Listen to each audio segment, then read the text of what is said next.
Okay, enough of that fooling around. Good morning, good Monday morning, good Monday Methods morning. I'm Bradley McCalister, Spiracraft. Guess what I did this morning? I was all good to go. You know the story, usual something always happens to me, right? Last minute, tripped over a wire feeding one of the monitors. Tore the end right slap off of the HDMI cable. Had to go rooting through the boxes, but I now have it all going. From my standpoint, good morning. Let's see who's here. Lorianne, good morning. Good morning, Arthur. Good morning, Larry. Good morning, Dad. You said you can't get it to start.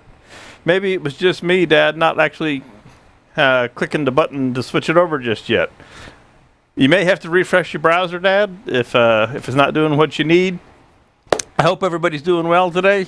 I changed my mind also just a little bit on what we're going to do here. We're still going to make a lidded resin box. Let me get that right. But I'm going to do it a little bit different than what I had been thinking. But now, since you didn't know what I had been thinking to start with, well, it's all good. Originally, let me tell you my original concept, which still kind of goes to what I'm up to. You've got, sometimes things don't always go the way you want in your shop, right? Anybody ever had that happen to them? The project doesn't exactly do what you want. So I've got a couple of resin casts from the past I was playing with. And I'm sure I'm on the right camera. I'm on the right camera. And they didn't kind of come out just right. And you hate to waste, the money and the effort that you put into them. So these two blanks are what I was going to use to make a small lidded box. Doing the colors. Now we're still going to do the colors. Nothing's changed on that. I'm going to do aniline dye colors. So that's all still from the description is all accurate. But so I was going to use these guys. And I said, this was just 20 minutes ago. I was grabbing some samples. And all of a sudden I got a fresh idea. And Art Miller out here, I got a fresh idea from your message this morning. I have a new project for next Monday Methods, thanks to Art Miller. So everybody clap your hands for Art. And what I do next week, we can thank Art for. So you'll see. I'm not going to tell you. I'm going to keep it a surprise until late in the week when I post it. Anyway, so I was going to use these, and I came up with a different plan. But it still kind of goes to the same concept of you've got extra things around that didn't quite go the way you wanted, right? Now, like I say, I'm pretty sure everybody's had that happen before. So as I was over next door picking up a few samples, I was in my box, one of the many boxes, and I came across this little bowl right here. And why is it showing that over there? That's weird. Let me look at something here. I'm sorry. Maybe it's me. Got my thing not going right. When you step on the wire, it kind of flusters you there at the last moment. I'm seeing the wrong thing. I'm not sure what you're seeing. So let me refresh this, because I need to make sure you're seeing. If you're still seeing the Monday Methods live stream black screen, let me know. Because that's what I'm seeing on Facebook. And I don't quite get it. And I could be all wrong. And I will. If my Facebook. See, I have one of these that I monitor. To say, there we go. Okay, so I am good. My apologies. I just kind of hit the little panic button. Like I said, I already messed up some electronics once today. Now I can see that it's. Although Facebook is loading super slow. Everybody, in case anything is off or looking weird, let me know, okay? Because otherwise, sometimes I don't know. Jeff Peters, good morning. You be in and out? Yep, I understand.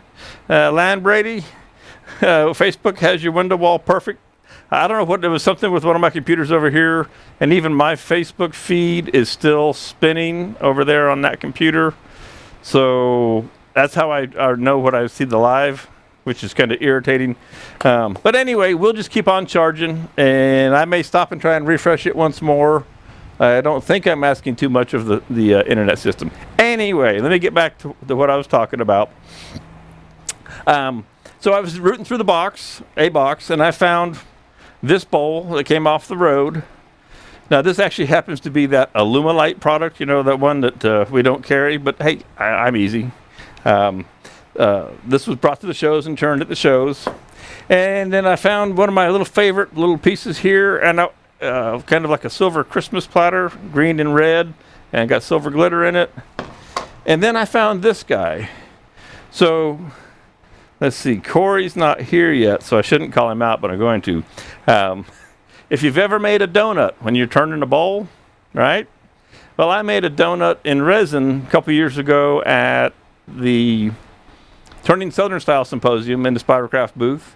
Yeah, beautiful piece of resin, right? Lots of nice colors. I'm not sure what it's doing in the chroma key. There, I can see it now. It looks pretty good. And so I turned a donut, right? And I said, I'll save that. Someday I'll come up with something to do with this donut. Then I've got another piece that was a project that didn't quite go the way I wanted.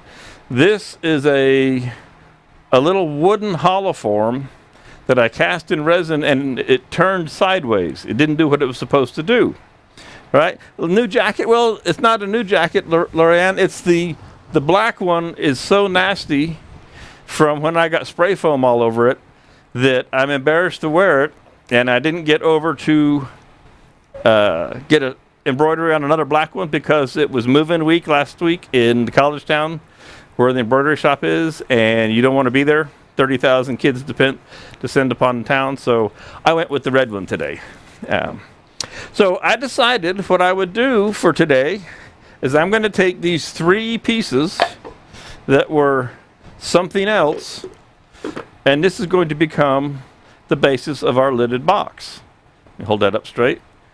So it's kind of how to make something from your one-offs, your scraps, your rejects, your seconds, your blems, call them whatever you will. I decided I would use these three items to build our lidded box. Now, do I have a design in mind? No, of course not, especially when I'm just grabbing things that have, whatever shape they have. But the concept is still the same. Had we cast these pieces, and we can still, I'm going to color with the dye, and color with the dye. Now this one, I'm probably not going to do any color to.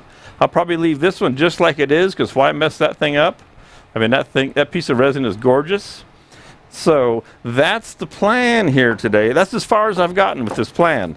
So you guys know how I roll. I shoot from the hip, and that's what we're up to today. So we're going to make, here's my main plan. Going to make this piece be the lid for this bowl, which is going to be the base for a box. And we'll turn this up a little bit more. So this will be our lid. We'll make that lid fit that. And then we'll turn this into some type of an ornamental for the top. All right? Does that make sense? Everybody with me? That's the plan. I'm sticking to it. I brought a couple others over just because, you could use any of your different kind of scrap, things you got left over to put two and two together. Now, here's the reason this is, I think it's such a good project. Because, so we don't necessarily, this doesn't have much color to it. And this doesn't have much color to it. And you've already cast a piece of resin or a hybrid piece. But your colors aren't going to work for something. Well, with what I have shown you before using the aniline dyes, if you'll remember, this piece was the same color as this piece. All right? So we can aniline dye on top of our resin. So we have all kinds of control here. So even if you have a piece of resin that's left over from another project that the color isn't exactly the same or even close, we can add color to that. Hey, my mom's here. It's a family affair again today. It's always great when the folks drop in. So that's the whole plan, is that we can take a piece, and though we didn't put color in the resin when we made it, after we turn it, do a little sanding on it, we won't do much sanding here, we can then take our colors and we can color it so we can make it whatever we want. All right? So that's the plan. That's where I'm going, and that's as far as I've gotten with it. All right? So first thing is I rub my hands and start to think. I may not do much to this. It's got a little recess in the bottom of it. I'm going to go ahead and put chuck on. Got my Easy Wood chuck back out here. By the way, the piece from last week, the large platter, its grain is has been sealed with a water-based lacquer, and it's actually just, I'm letting it dry up real good, and then I'll go on to that project. So we don't need these big jaws on here. Hopefully I can find all my things after I threw everything around. Well, I'll use this. So that'll come to life, along the way here. See, ice pick. You got to always have an ice pick. When you can't find your Easy Tool jaw remover, grab an ice pick. And I sure wish I knew why my Facebook was freezing, because I can't see what's going on, which is a bother. Just because I hate to think that something, if I'm on the wrong camera, I won't know it, per se.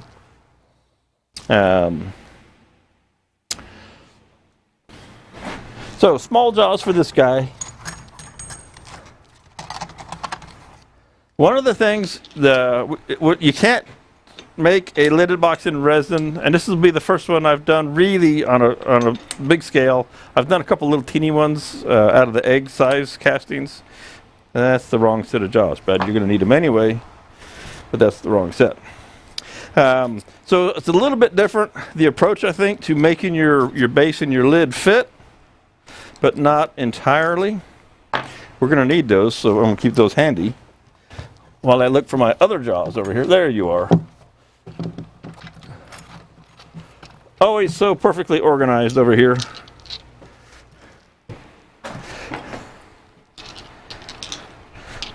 Yeah, it's something in my computer art it's freezing. My feed is freezing. Maybe I usually turn the computers off in the house, so that shouldn't matter. I will probably go refresh that browser one more time.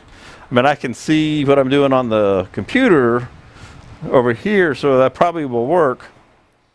Let's see if this is going to do what we need to hold this guy, if this is what they used. Chris Caliendo, the owner of Easy Wood Tools, turned to this particular piece. I don't know if Chris is in here this morning. He's probably still trying to wait for his power to come on in Chicago. So yeah, that's what we got there. And I'm just going to clean this up. Not that Chris didn't do a stellar job on this, but I'm going to take a negative rake radius cutter and just kind of clean up the outside of this a little bit. So I think that'll be our first step. Get that guy turning true. And I did run out to the warehouse this morning and grab some cutters and make sure I had fresh cutter. Let's get Banjo up on here.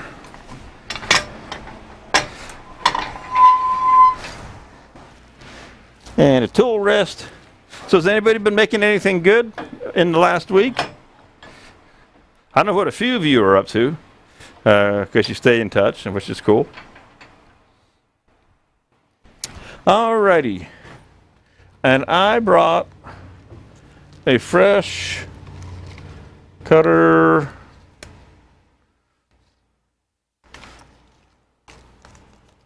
A fresh radius cutter for the small tools. I thought I had brought one for the mid-size. Maybe I didn't.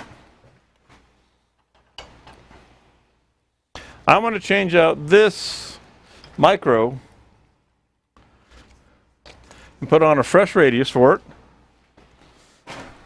Because when the radius cutters are your final finish cut, and so you want to make sure they're nice and fresh and sharp all the time. And that's going to drive me nuts looking at that monitor that's frozen over there. I hate to walk away on the camera on you, but let me do this real quick and see if I can't get this thing to catch back up again. All right. I'm trying to stop tearing the ends off of these bags with my teeth. One of these days I'll get Easy Wood to put the screw in with the cutter, since we change it out every time. Anyhow. But yeah, so I'm excited about this because I got some pretty cool ideas, and again, you know that I like to just kind of improvise. It's one of my favorite ways to do projects. If I don't have something that is specific in mind, I like to improvise and come up with new ways and try different things. That's how I come up with fresh stuff, fresh ideas. So we're just going to retire this cutter because it's been around a while. It was out on the road. I don't know how long it's been on here, but we're going to put a fresh one on this.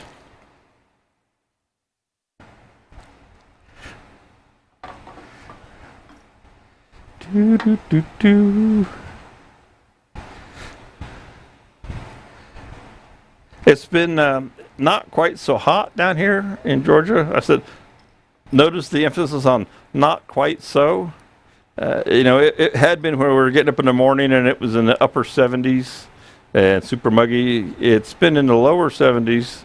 Well, shoot, a couple days ago it was in the upper 60s, it was like 69, which I just absolutely couldn't believe. Always use the short end of the lever to tighten these, otherwise you'll over tighten them. Always make sure that you've got it seated flat where you want it. All that good stuff. We'll put this guy over here to never be seen again. All right. What is banging?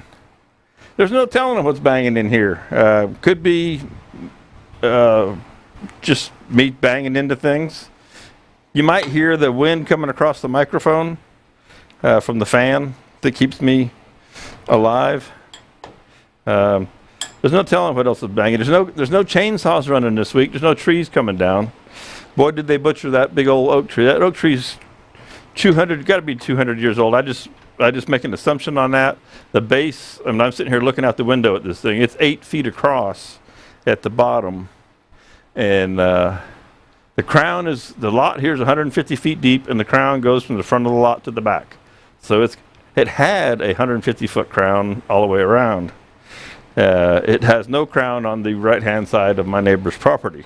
And I can say that because I know that my neighbor will not be watching this live stream, ever. And so I'm not too terribly worried about that. Okay, and also, I've got my new cutter in.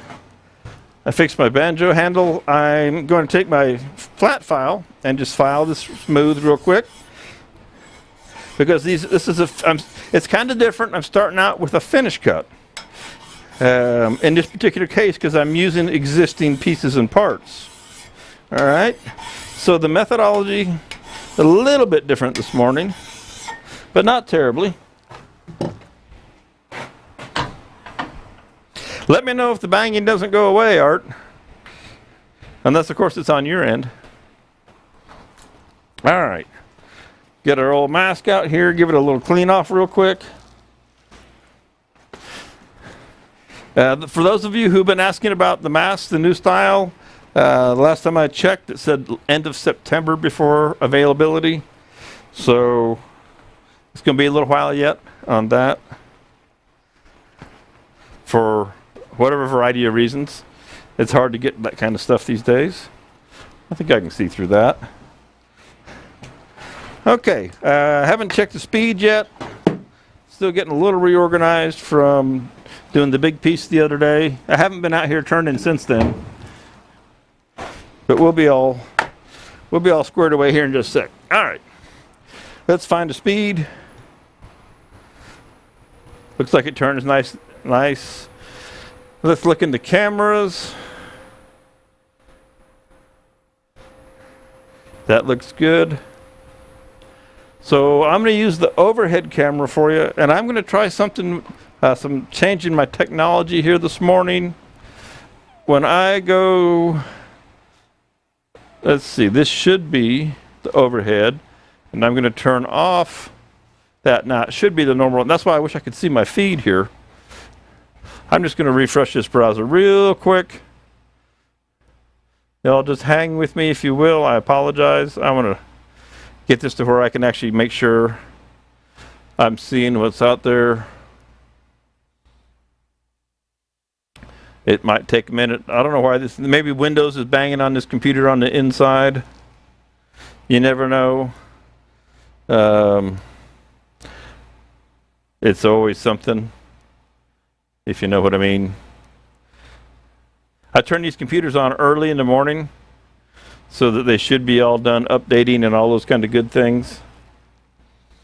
But I do need to see what you're seeing. It's very helpful, and not just on my computer, because if I watch it on my computer where the software is, it's before it goes out into the internet land, and I don't get a true image of what's going on out there.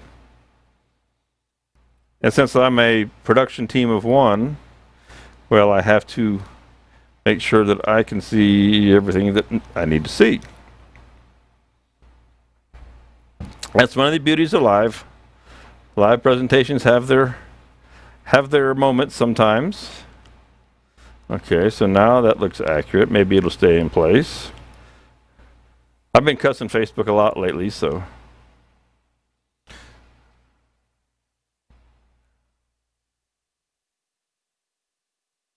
That just looks totally crazy.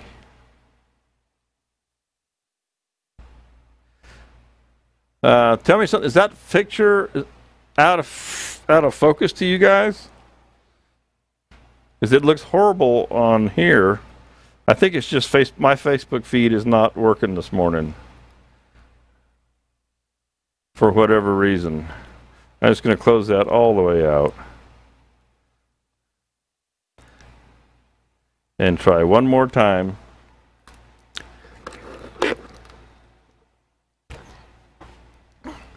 It shouldn't be an issue. Just to keep you occupied, keep you from wondering what's going on, we'll turn this on while I'm waiting for that. So speed-wise, looks like we'll turn, oh gosh, we'll turn 1,000 on this. It's pretty true. It's not bad at all. So this should clean up pretty nicely. And then the question is, so thank you, Lan. Yeah, I think it's something in my feed on this other computer that I use to monitor. The question is, you guys be thinking about this. What color would you think, or would you like, I'll take votes, I'll take it into consideration. What color would you like to see this base? And I'll see what I can do with what I've got here. So this is going to be this multicolored swirly lid. So what color should we make this base? Because we're going to dye it whatever color we want. Okay? I'm going to go back over here and try and see if I can't get this thing to come up or not. Otherwise, I'll have to try a different plan B, sort of. Which is not my first choice.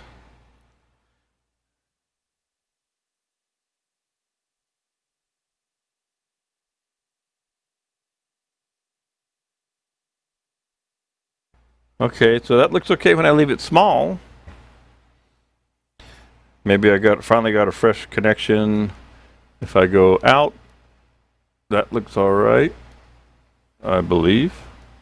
Okay, well, we'll try that. We'll go with that. So let me pop back over here. I'm sorry for having to take a little time and mess with all that stuff over there. You know how that is. Lauren Ann says, Brian's working on an ambrosia maple atom that we got from you at the show. He goofed with hollowing the tool and now making it into two pieces with a hybrid rim and base. Cool. Tell him, send me pictures. I want to see. I wish him the best of luck. That sounds like a great fun project. Art, you're saying black or aqua? Aqua. Black or aqua. Okay. All right, so let's clean this guy up. Oh, and that's what happens when you don't turn the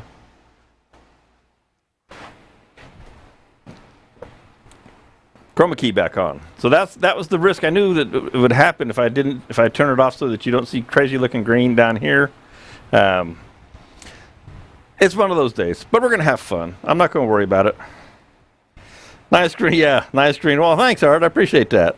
All right, let's go back overhead, and we're going to turn this off so that you can actually see the true color of this. Now, somebody remind me when I go back to the front main screen to turn the effects back on. All right. Enough of that. I've been babbling enough. Some people said I talk too much. Well, today might be one of them, but hey, we're just trying to get it all together. So let's get this guy cleaned up.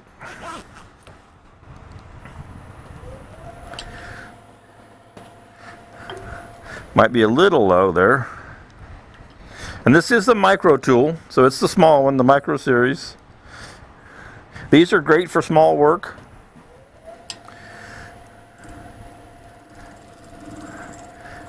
You can see it's just a little bit out.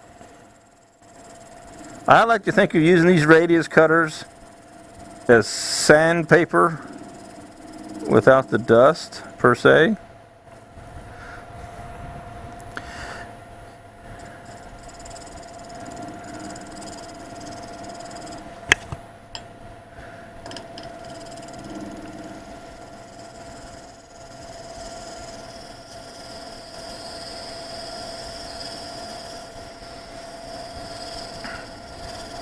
So I was over at Chromacraft last week, and we were having a nice discussion about resins and all that good stuff, and still working on the water clear that you saw the feather cup come out of. They're gonna send me another recipe. Just trying to get the cure times. You know, you can alter the cure time, and trying to find that perfect blend between too fast, too hot, just right. What people are looking for. Lots of different things. I love it when I go over to Chromacraft because I get to hang out with the chemist, and I find out, you know, how this stuff really works at the root level, not the sales level. Nothing with the sales against the sales folks who do the sales work. But it's really nice to talk to a chemist who's the one who does the mixes and makes up the ratios. And so when I test the stuff and then I give him my feedback, he incorporates that into what he does with the product. So it's really fun to be a product tester. I don't know if you've seen the EasyWood tools, since I'm using EasyWood tools, just come out with the new Pro Size Hollower 1, 2, and 3. I had fun testing those for them. But what I did for them, instead of trying to take notes, is I just came out here and I turned on the video cameras, all the different angles, and I tested the product. I did a bunch of hollowing, and I just gave them a running commentary while I was working with the tools for feedback, and then I sent them the videos, and it worked great. I gave them a lot of good insight, and now those tools are on the market. So I'm working with a micro, and I'm talking about the big stuff, but mostly I'm just talking about where it's fun to do development work.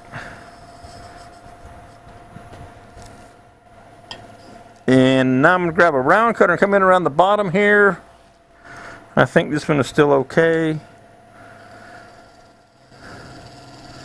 I want to round this bottom over just a little bit more than what they had, but not touch. I have to be careful. I don't have a lot of room. I don't think I can get the cutter between. Yeah, I can't get the cutter in between the jaws and the bottom of the piece. Just not quite enough room there.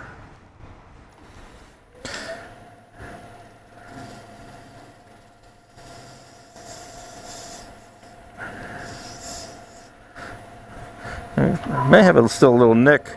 Having a little trouble getting that smooth right there the way I want it.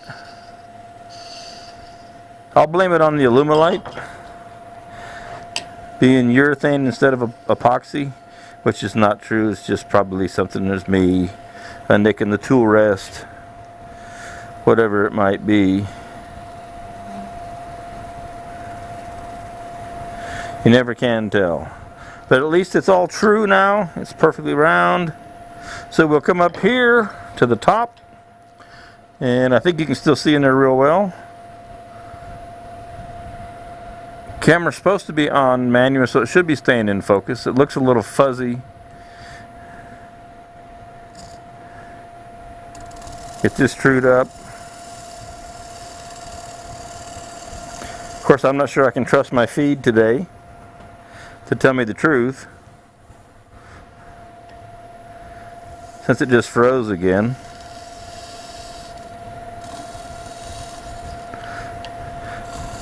Kind of a bother when your monitor to the outside world won't show you what's going on, but we'll deal with it.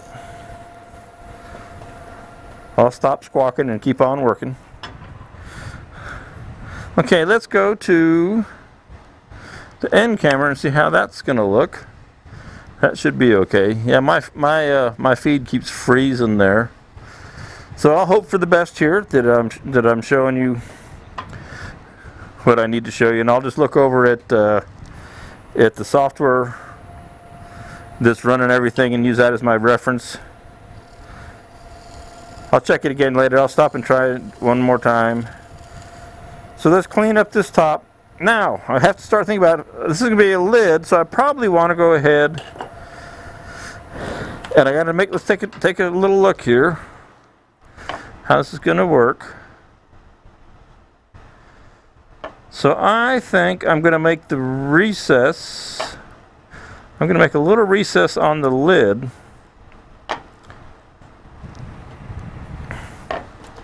to fit that into. But I do want to square this up. I'm just thinking out loud here.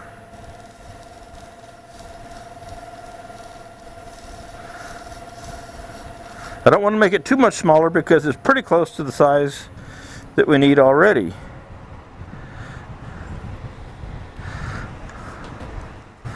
Okay.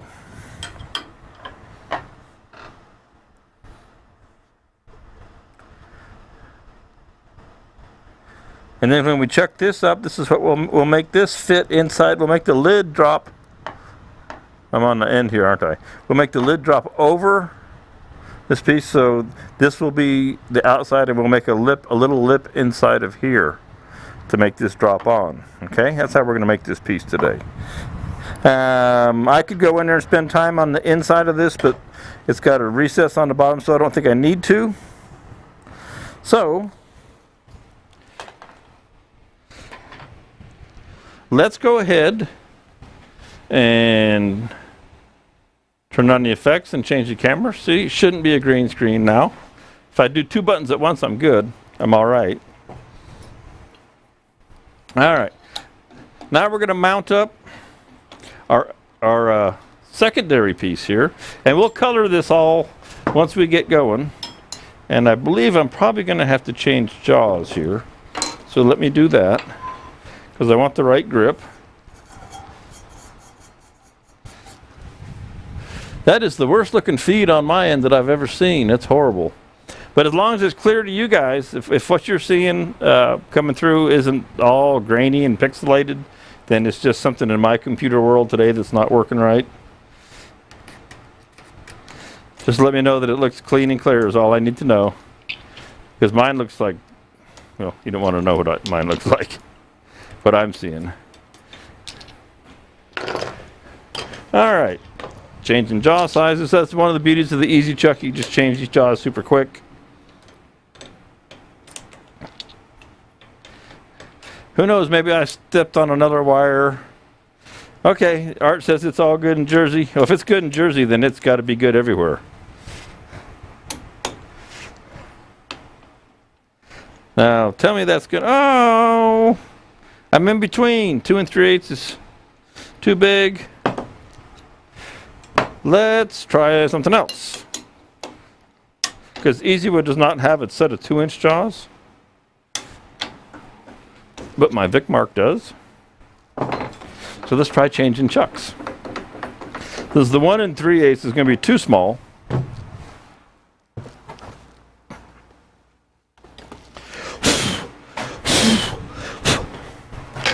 So you still, sometimes there is no replacement for having a couple of chucks. I know what they say, but sometimes you just need a different size for something you're working on that's not available in whatever you might have had in your hand or on your machine. There we go. So now we're in the money, and I'll go to the end view so you can see how I've done that. So the jaws are sticking through. Pop this back off. We just slide this over the jaws. Let the dovetail squeeze it, and it pulls it back out. Okay. Make sure that's snug.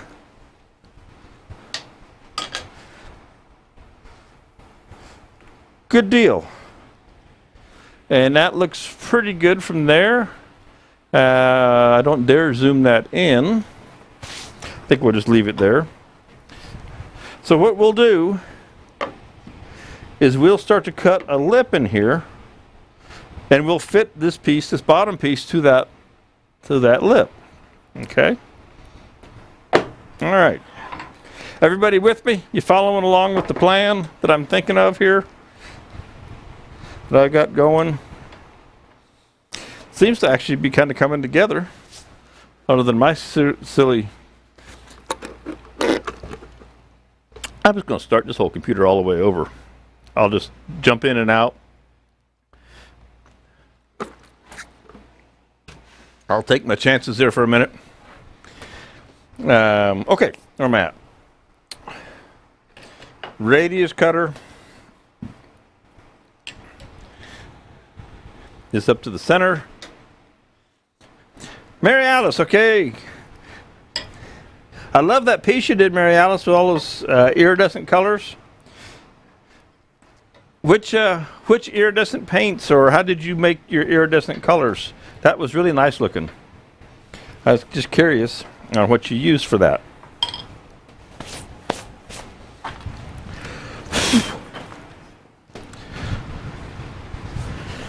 Okay, let's clean this up.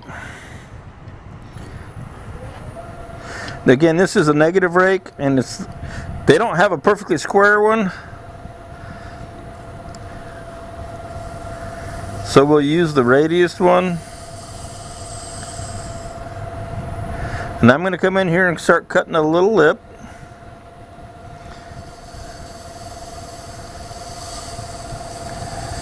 Now theoretically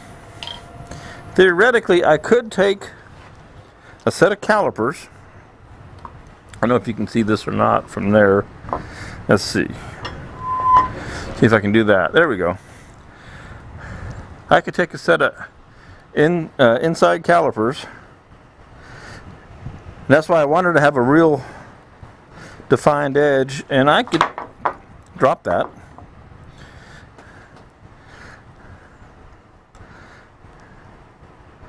And I can set these to the outside diameter of our bowl, or a base, because it's not a bowl anymore.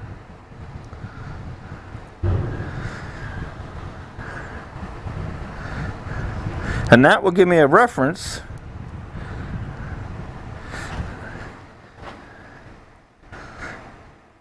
and that's probably, I'm probably a little small. I'm just kind of winging this as I think about it here. It'll keep me from cutting it too small or too big, that's for sure, theoretically. And the other thing we want to do, come here. One of the things that's really nice about using these calipers, when you make the lid for a box, if you'll have the top slant in, slant away, so that your tightest area is at the lip, and then it falls away. You'll always have a nice fit with just the top, and it won't be super tight. Okay, so you use the Josanas. Okay, I was thinking you probably did. So I'm going to use this caliper to set this dimension here, and hopefully I've got it set right.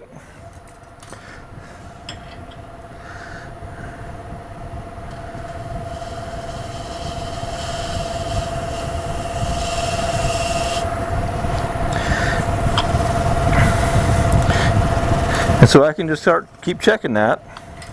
I should probably get rid of all that. Resin strings are so much fun.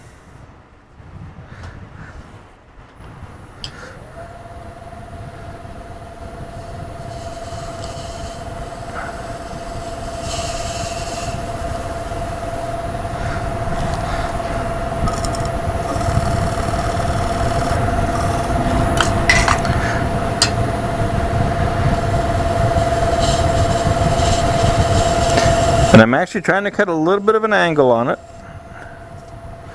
Okay. I'm thinking that I've got these set just a little small, and I did that on purpose. So I'm just starting to, I'm real close. So since I'm real close, it's always better to stop and check. Make sure you haven't gone beyond where you want to be already. And I don't think I have. Nope. But it's getting real close. It actually kind of starts to snap in there. Okay.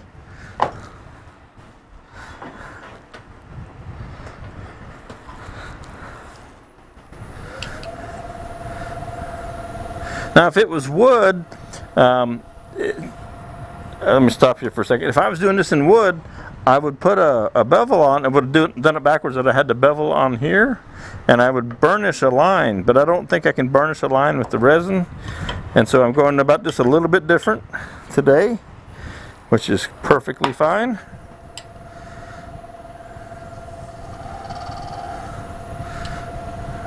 So we don't want a sloppy fit. We don't want it falling off. We don't want it so tight that it's difficult to take on and off either, because you want to be able to use it theoretically.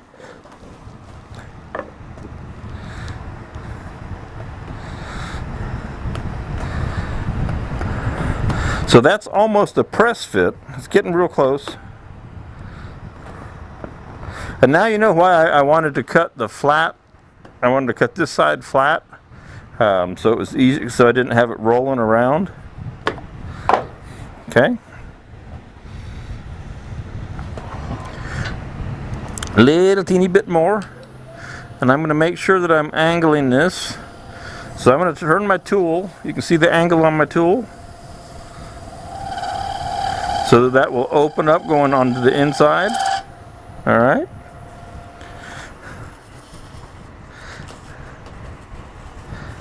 Get that stuff off of there.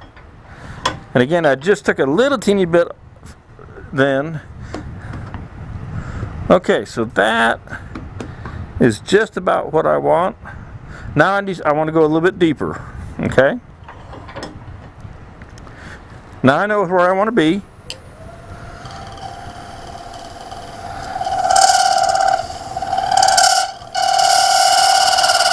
So I want this to go ahead and drop down on there pretty nicely.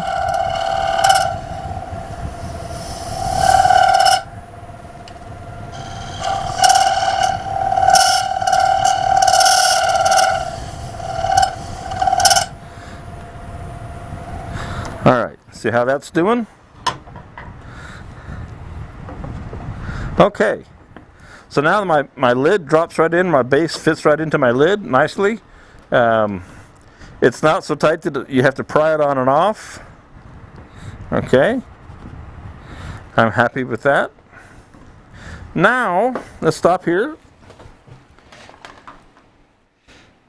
The next portion of our project, let me go to here. So the next portion of the project is we now need to take part number 3 and make it our insert for the very top. All right. So let's take this guy out of here. That's fun. I'm having fun because I love it when there's just no plan on what you're going to do. All right. So there we are. Boom, boom. There's our lidded piece. Sits on there nicely now. Now we're going to make, God knows what I'm going to come up with to finial this up, if you will. This piece is kind of beat up on the bottom. I'll go to the overhead here and show you. You can see it's a little beat up in different places. It's had a little bit of a hard life, but that's all good. So let's decide what we want to do. We may be changing chucks again here too. That tenon is a little big, or a little small, excuse me. So what I think I'll do, here's what I'm thinking I'm going to do. I'll go to the overhead, turn that off so the colors are right.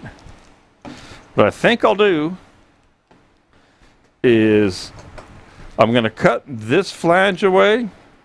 This will go in the chuck. All right, so this will be right in the chuck. Probably be the easy with chuck. I'm going to cut this flange away completely, And I'm going to make my seat up here, further up on the piece, so that I can test that. Now I may have to take it on and off. I got to think this through because I can't turn it around. So I think that's what I'm going to do. Now how am I going to test that? That's going to be the trick. I'll have to use my calipers, and then we'll have to take it in and out. But I think that will do the trick, just shooting from the hip. And we'll make this a press fit, I think. I could turn it around. I don't want to get rid of this top. There's wood in here that I want to save, so I don't think there's a way that I can grab this in a set of jaws. If I could, that would be the ticket. But I don't think with this top that I can grab it. Any way that's coming to mind. I don't think the bowl jaws will go that small to hold that. I mean, there's always a way if you, I don't have it super deep. See, I need a set of 2.5-inch jaws that are long nose, and then I could grab this outer edge here and I could do exactly what I want to. That would do what I need. Let me look over here for a second and think about this. Can I get in here? Always look at all the different things that you've got. So I could get in here with the EasyWood step jaws. I have to take just a teeny bit of the top away from this, it looks like. And I could hold that. And then I could make my fit. All right? I trim this away. Make my fit for the lid to come up on there the way I want. Make a tenon out of it, and then we could come back. We can make that into a tenon, and we could do that. Okay, so let's go with that concept. Doug Dixon, what are you doing, brother? I'm playing with your tools today. I'm cutting resin, and I'm using old scrap parts of resin to make a new cool piece. All right, so let's get. Especially since Doug Dixon, the sales manager of EasyWood Tools, got to call you out, Doug. Since Doug is here, I better get this Vicmark chuck off the lathe and get that EWT chuck back on there, or I'll be in all kinds of trouble. Doug's a good guy. Don't let me give you a bad idea about Mr. Dixon. He's a good guy. Okay, so back to the Easy Chuck. And I'm going to turn away a little bit of the top of this guy, right here. Just enough to where it'll go down into those step jaws. All right. So grab hold of this. I hate to give up any wood when I'm doing a development like this, but I don't have to give up much. So I'm okay with that.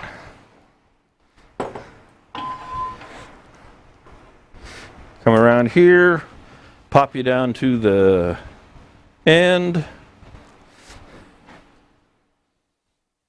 It was funny when I was doing the big piece last weekend and I watched the after the fact, I go up to the Mexican restaurant, have lunch, and I watched the replay, and I could see how the gray wall was on the floor and the window was in different weird places. So hopefully me turning off the effects, this green is you're seeing the true green. That's what's happening when I'm doing that stuff. A little bit higher for this. Like I say, we don't need to take much off. Do I have a bigger NR already chucked up in here anywhere? Thought I did. I thought I did. Yeah, there's one right there. There we go. Okay, so we're just going to take a little bit of the top off of this.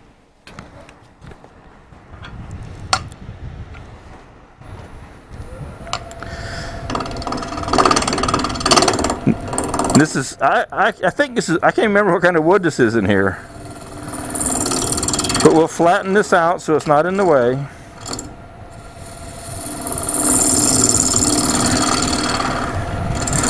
You know what? I just got another idea. Why don't we just make this a tenon for the moment? How about that? If you think on your feet, you never know what might come along and work for you. Okay, so why don't we just make this a tenon? La-di-da. So Doug, you haven't been here when I've been requesting a square negative rate cutter, not radius. Because when I want to make a tenon, I've got this radius I have to deal with. Right after I get my CI super mini round from you guys,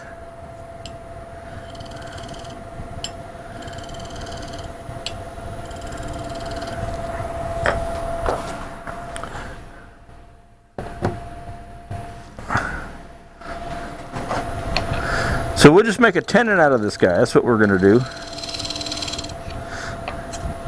And you're on the end. Yeah, that's good. And again, I'm using my cutter for my reference for the length of my tenon.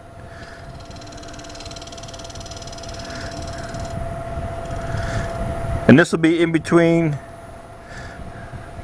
the 1 3/8. Just making sure I got a shoulder there for the jaws to sit on. Make sure this is slightly concave. I love it when a plan comes together. And I need a negative rate detail. Put my dovetail on here. Show you that in overhead.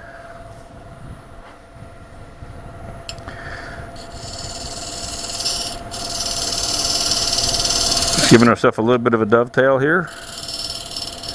The reason I'm not making this all the way down to exactly say the 1 3/8, I don't want to give up any material. All right, I'm trying to keep as much material here as I can. I'm being greedy today. I don't want to give up any materials on this. You know what I'm saying? All right. Bada bing, bada boom. A little bit of fresh air. That's there. Here we go. I may be able to get that changing the keys on and off. Chroma key. So now we put that here. We're going to change our jaws again. Again, this is the number one thing is so cool about the Easy Chuck is you change the jaws while you're talking. It takes 30 seconds. If it takes you a long time, I think you can do it in 9 seconds if you're Carl Jacobson. But he cheated. He practiced and practiced and practiced.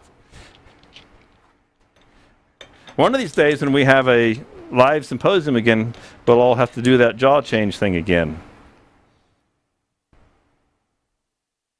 Have our little contest. All right. And while I'm doing in between here, I'm going to go over to this computer that was giving me such a fit and tell it to go back out to Facebook again and see if I can't get a decent looking feed out of it. Okay, so now, bada bing, bada boom, we're right in there. So you can see in the overhead, I've got, some space right there, and my jaws are open pretty far, but all I'm using this for is to make the fit up on the top there. And that's all I'm going to do with that. So I'm okay with that. I'm not going to be doing a ton of shaping or anything on it. And then once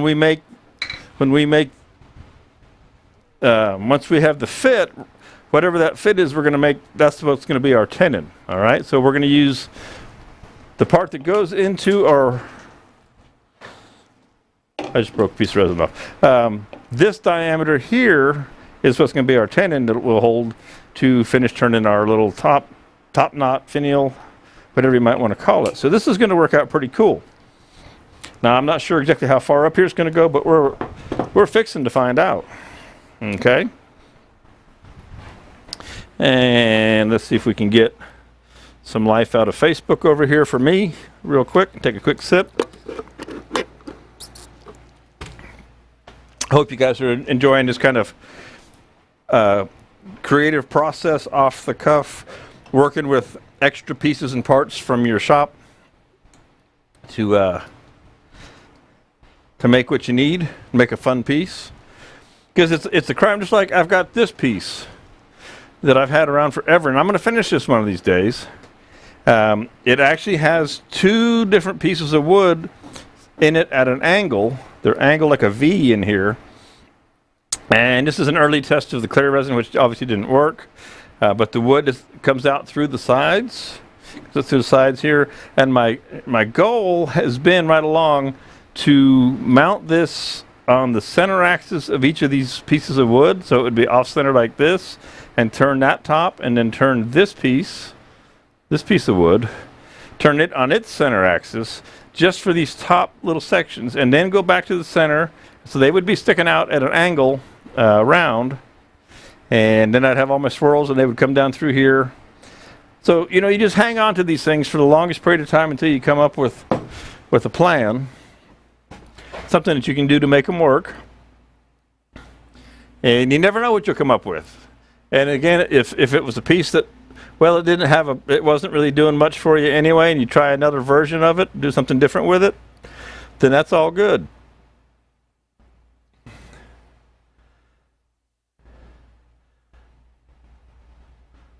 Well, we'll see if that keeps from freezing on me. It looks like it's going to freeze. I don't know what my deal is today. Maybe it's Comcast.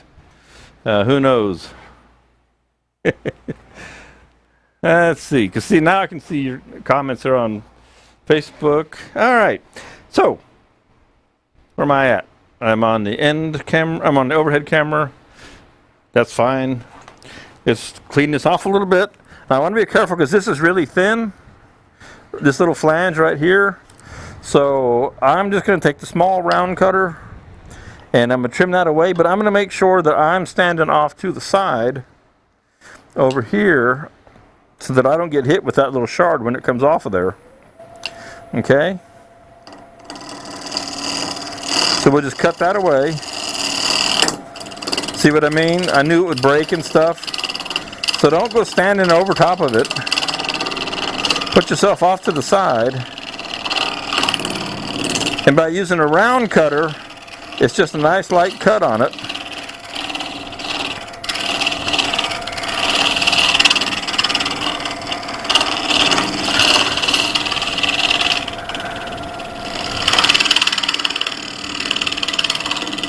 All right, so let's make our first fit just to get a clue where this is going to go up to. Drop that one on the floor. So that's going to go up to about there, all right? But we still have our center piece, and that's why I didn't want to take too much away from the top. Okay? Now, another thing that's kind of interesting is at the very center of this, we'll go to the end for you. I don't know if you'll be able to see this or not. And I haven't remounted this. The very center of this is not perfectly round. It's got a little weirdness to it, so we'll see how that goes.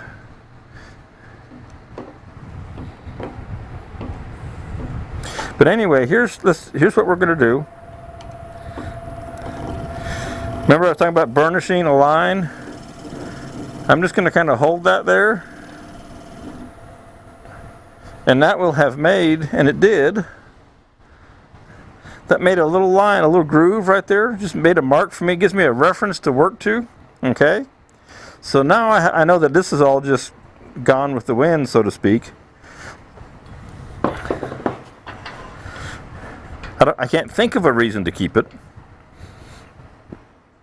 And we'll make our little teeny tenon down in here.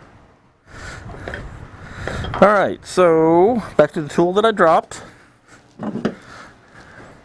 Micro round with the CI3.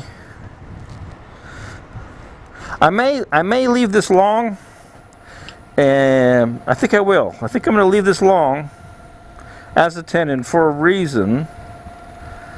Because I might, yeah, I can't take it off because this is my tenon for later when I turn it around, dummy. But I'm gonna keep a hold of that. No, I don't live in the South. I'm gonna keep a hold of that.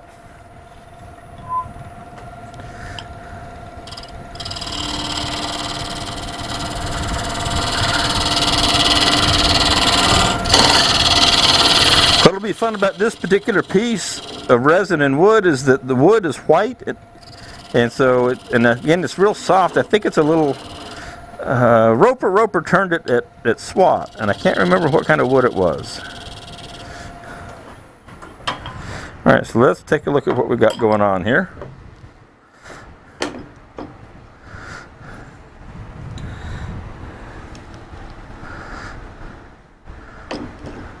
Okay.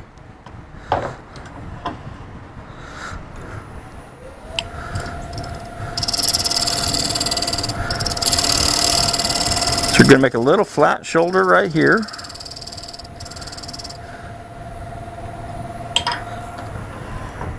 Until this presses up on it.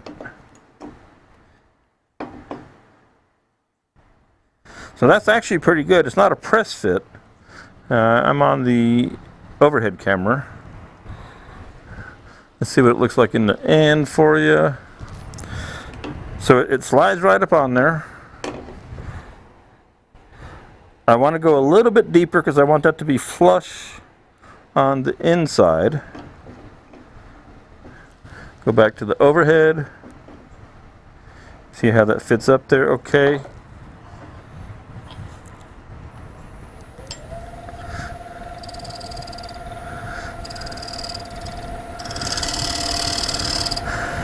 I know it's against the rules, but I'm taking that shield off so I can see for a second.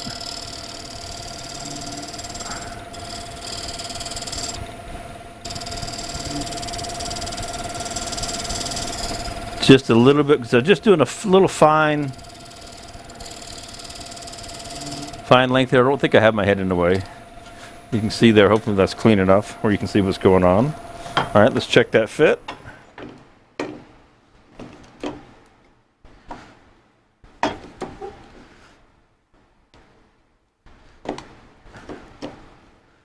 That is just about. See, this piece I probably should have turned this perfectly round, because this is not exactly perfectly round at the moment, but it does the trick. One more little adjustment, and Mr. Doug, this is why I need that square cutter, square negative rake, because I can't quite get the kind of angle I want here.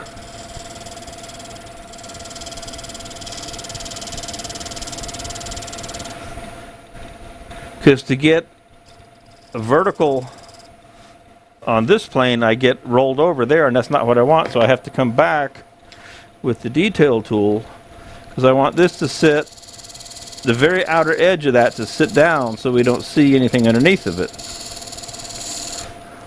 I know it's details, but they're kind of important.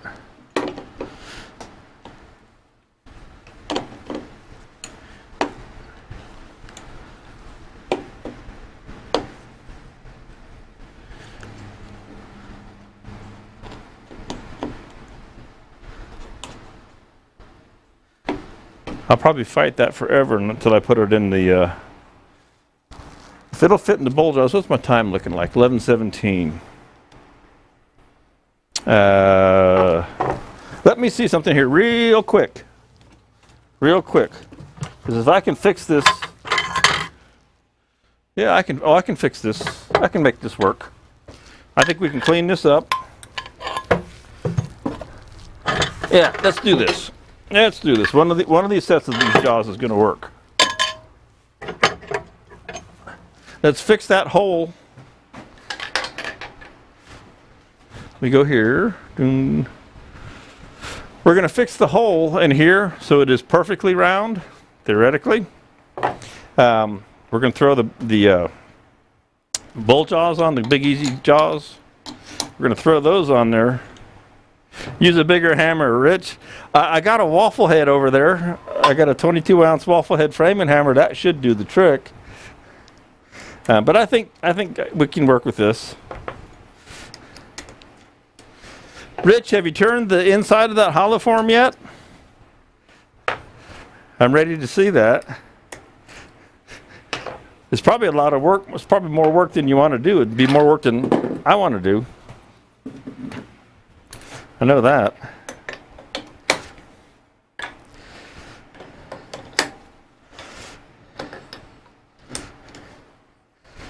All right, of course we're gonna have to move the buttons. Gonna have to move the buttons. It looks like number 4.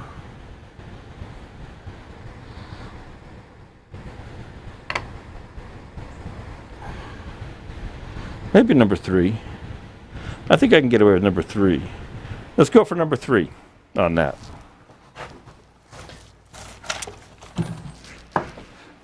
My least favorite thing is changing the buttons, but hey, I'll do it.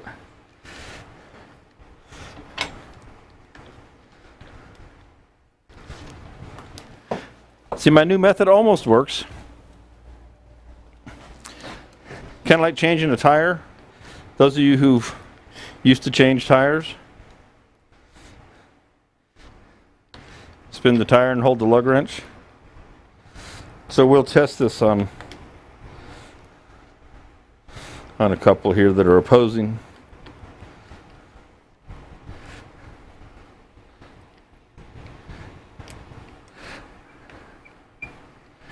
Two dogs left to cut up. 2 dogs left to cut up.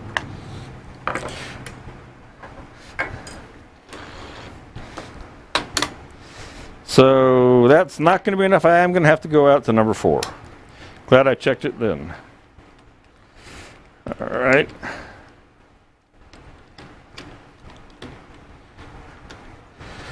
Yes, Art, I know there's supposed to be yellow, black, yellow, black, yellow, black. But I don't follow rules.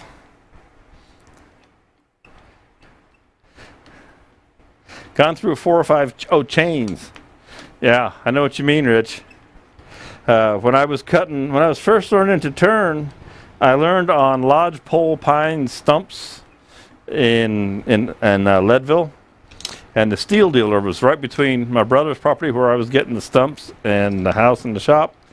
And he loved me because I was in there, because down in the stumps were all the rocks, in the roots were the rocks and sand and grit and dirt. I tore more chains. I'd pull up in the parking lot and he'd just smile and rub his hands and say, "Hey, Bradley, how are you today?" I'd say, "I'm just fine. Here's what I need, sir." Yeah, he loved me. But I learned to turn some crazy stuff. Turn in roots. Lodgepole pine is nasty anyway. And then down in the roots, it gave me an experience that I don't want it again. But I'd say it was super valuable. I mean, talk about nasty, gnarly stuff. Looks like I missed one. Got one in the wrong hole. 2 in the wrong hole. Somehow. Probably because I was talking. So they're all showing in the right same spot. Maybe the outside of my piece isn't perfectly round. That's probably what it is, which will ruin everything if this plan doesn't work. Let's see what happens here. Yeah, that's not right. So that isn't working. You see what I'm saying here when I go? So all of a sudden my plan, she's not so good. All right, never mind that after all. Had to try, had to check. Not going to do. So we'll go back to where we were. Not the end of the world.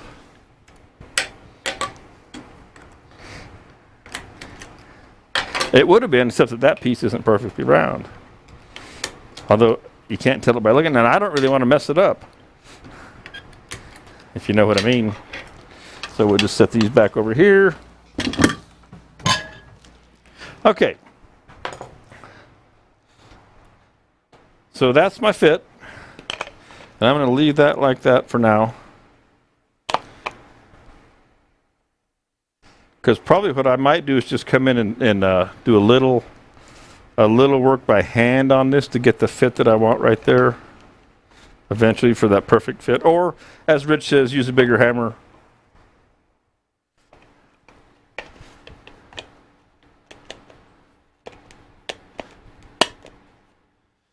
Yeah, that's what I'll do. But I've got a good fit down in here, so that'll do the trick. Okay, so let's make something out of the top of this guy. That's our next step. So 2 3/8 jaws, and we'll be on our way. Then we get to get into the color, and I'll have about a half an hour for color to color these two different parts up. Which means I will probably run a little bit long today. I was a few minutes coming in late, and I've been doing so good about being timely, you know. I have been doing so good. Now, what in the world shape do I want to make of this? That's the question. What do I want to do with this guy? All right, so we'll pop over there. So this is my lip. This is where it's going to be. So this is what we've got to work with. I know I'm not going to leave this in place, but you get the idea. I had this finial in mind, but I think I don't know what I'll do here. I'm not at a loss. I'd hate to say that I'm at a loss for what I want to do. Let's see. This should be, because I don't want to lose that stuff. So I think we're going to make, I don't know, I'm going to start cutting and let it come to me. How's that? Does that work for you? Cut and let it come to you? I got nothing to lose. I really don't. I am going to step up to the larger mid-size tool with the CI3 cutter on it. And just so that I don't lose track of where I am working and what's important, speaking of markers, I'm just going to take a marker and mark this so I know that that's, don't cut below that line. See what I'm saying? Because it might be easy to get to cruising along and cut stuff away. So Art says make it a dome.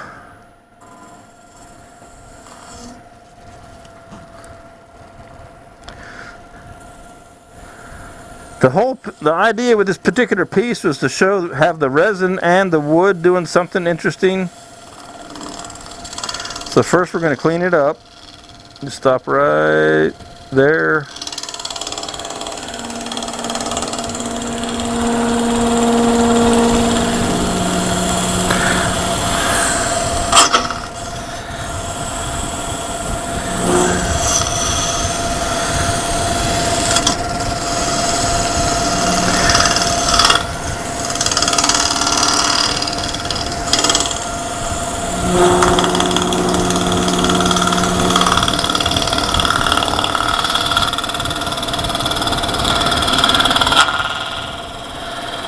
Could be the world's shortest, squattiest finial.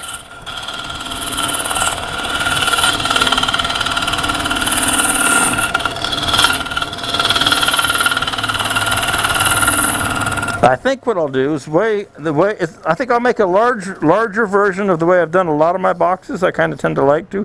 I make a little pull tab up here, if you will. Okay. I love that I can see some of the wood coming through there. Like that.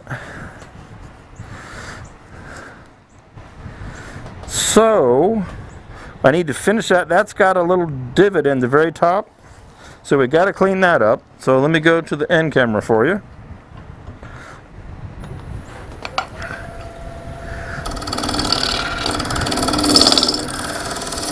Now we can dish this if we want to make it a little more decorative.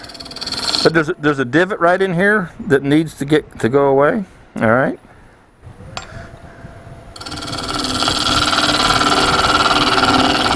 Tell you what, let's switch to smaller radius. So this changing the size of the cutter radius allows you the opportunity to make a nice radius without having to use up all the material.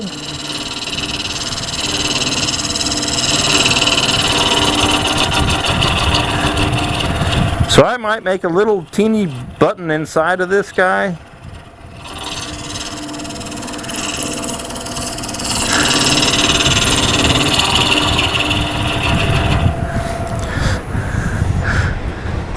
because I've got another little hole here, and that's cool. That's all right. So I've got the wood showing through and different things in there in the colors that you can see. I know I pulled out a little bit far. Let me change that camera. All right. So what I'm going to do is I'm going to go to the overhead for a second, and I'm going to zoom this other camera in, and then adjust the focus.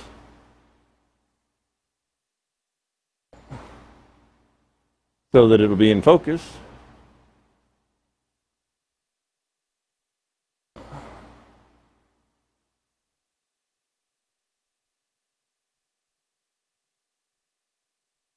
And go blind looking at a light bulb. It's right behind here.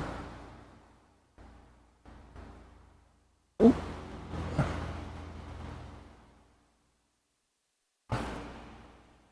There, that looks pretty good. And we'll lock that, and that should stay. So now you're up pretty close in there. All right. How's that look? You see in there a little bit better?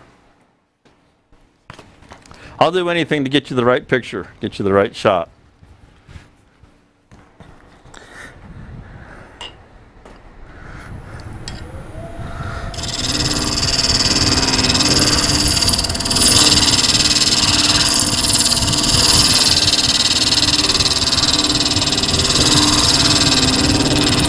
Now, because it's so short, you know, it's not going to be necessarily exactly maybe what I was hoping for, but hey, you know, sometimes you get that. I'll take my little detail tool. I'm coming in the back side of this now.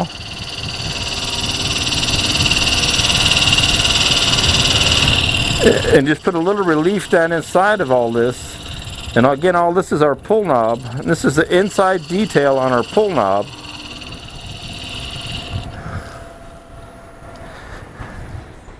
Okay. Let's see. That's kind of, what is that? Kind of gooey. God only knows what I got down in this thing.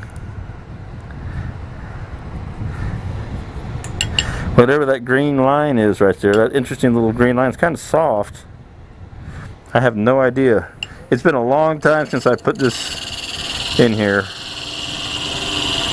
It's one of the first things I threw into a pressure pot. So there's no telling what's in here. There might be some resin that's no good.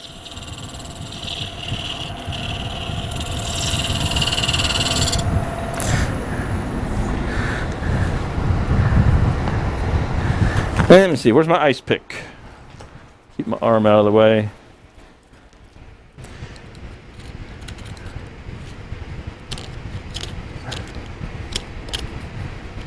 It's some goofy stuff, but it comes out, it comes around. Okay,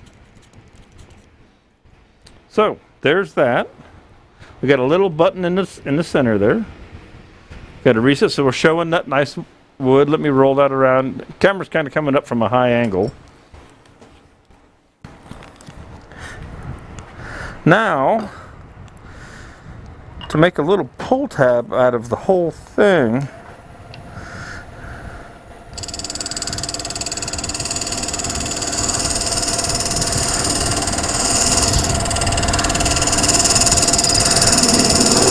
won't quite be a dome, Art,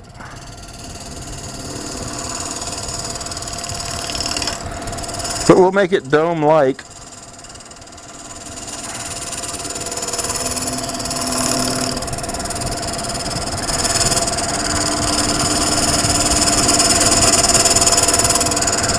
And I'll show you the overhead profile of doing what I'm doing here. We'll clean that away.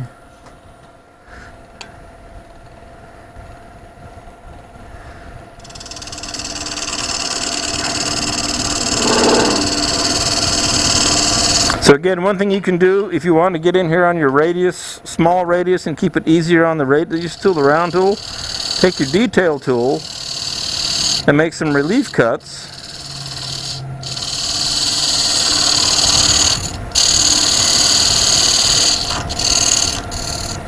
And that'll make it easier for your round cutter to cut without having all the surfaces touching so much.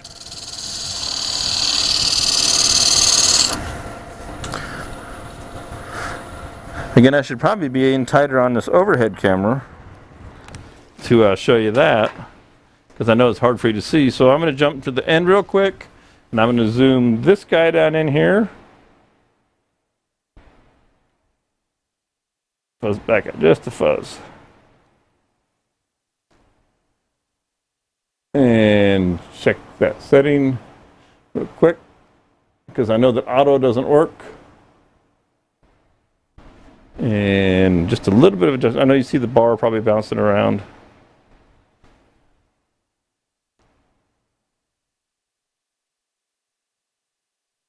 A little adjustment that way. A little adjustment this way. We'll get you right where I want you.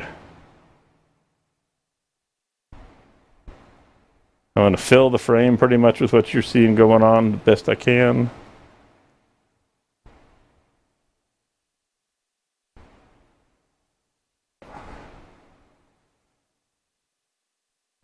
All right, let me see if that stays in focus when it runs. That's looking pretty good. I'm going to leave that right there. Take that out. Okay, so now you can see what I'm doing down in here. You can see where I'm cutting with the little detail tool. All right. So I'm making the relief cuts with the detail tool so that you can drop right down in there with the round cutter, and it doesn't have so much resistance.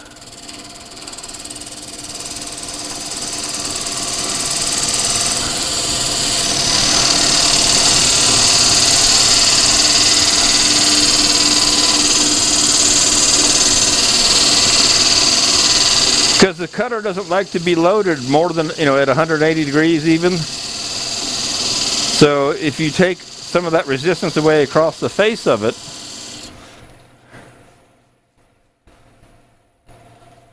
get that cleared out. So now you can see how that profile worked. It really helped. And we can kind of come up underneath here to make it have it a little better grip. So I can get my shaft, the left hand shaft, right here where my fingernail is, right up against here. We can put all kinds of different profiles in this because we're having fun. Just don't let it get caught, because I'm touching almost all the sides. I got just a little bit of extra room there. Okay. And then we're going to come roll up out of here.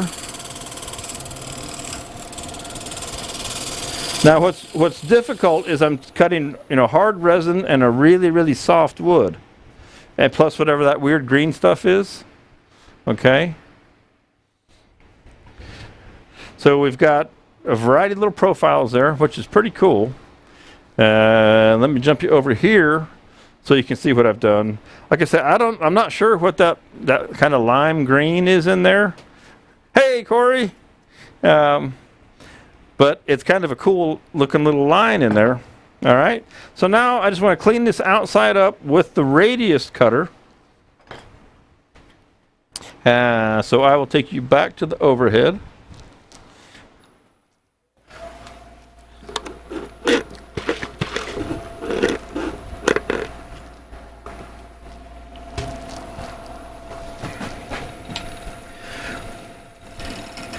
And we'll clean this up.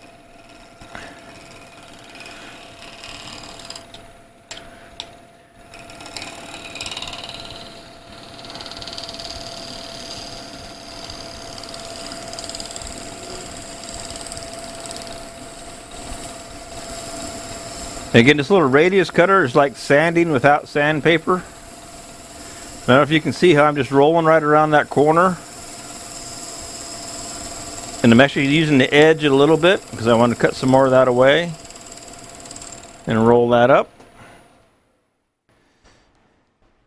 And then we get a pretty nice smooth finish there. Okay. So you can see down through the resin here. Now with the translucent dye we're going to put on here, will be interesting to see what it does, because when we dye this, we could dye it lots of different colors. We could just make a certain color here, and who knows. So that's why I say I'm pretty sure I'm going to run a little long here today, but that's all right. And I'm going to turn the speed up for one more pass on this. I'm gonna dial that guy right up.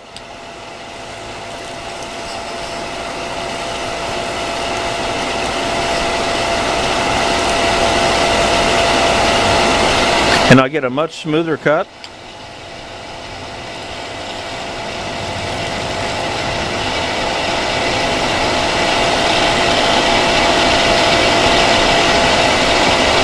To where very little sanding will be needed. And if you're wondering, I'm turning 3200.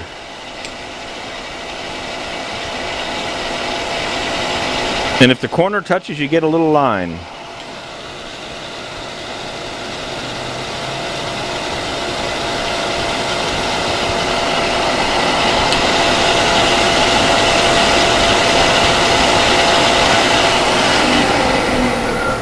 Okay. So that takes care of that. All right, I think, let's take a look here. Let me jump to take you out of there, out of that full zoomed in.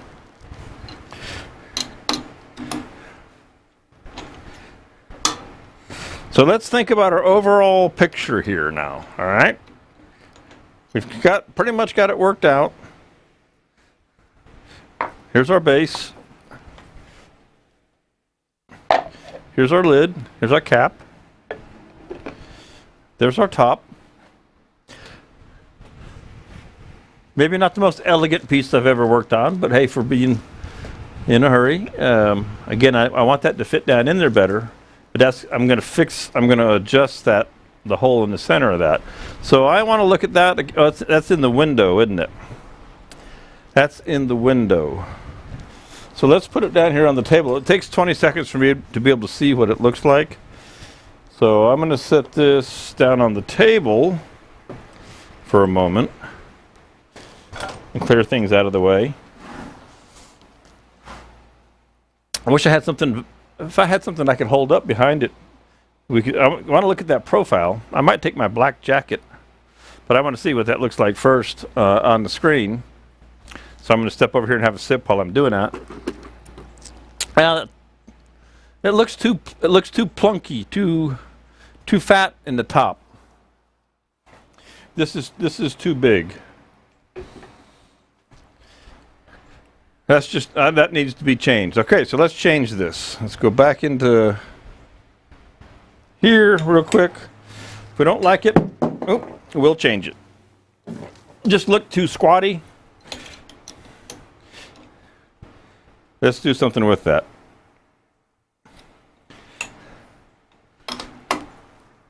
Not sure what I want to do, but I know I want to change it. And we'll turn our speed back down some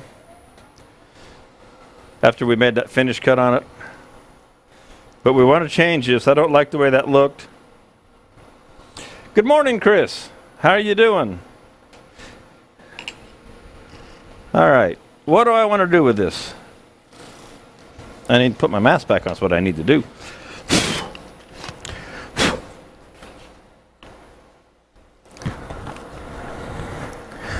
I just don't like the way that looks.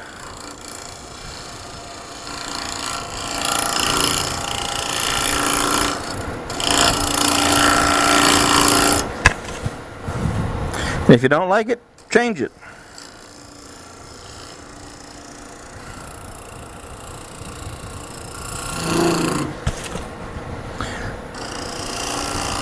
Let's see, I think I got a bigger CI3 here. So if I want to move more material, I'll just use a bigger cutter to a degree.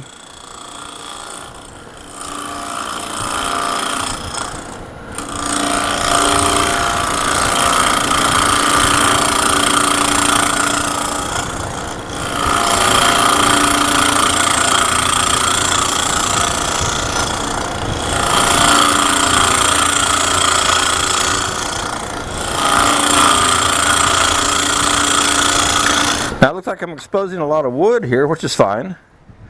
So I've got, because it's a true hybrid, I've got a lot of wood and resin there. There's our lip. There's our top. Again, I'm running a little short on time, so I'm not going to get carried away here on what I do with this thing.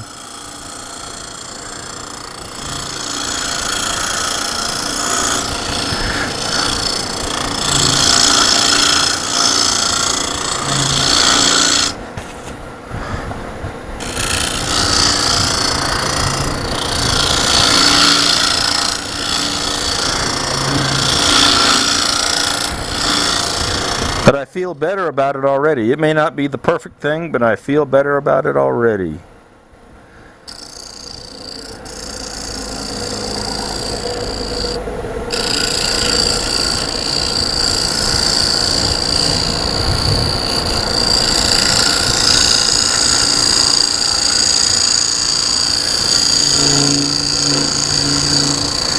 So by switching again to the smaller cutter, I get a tighter radius in here.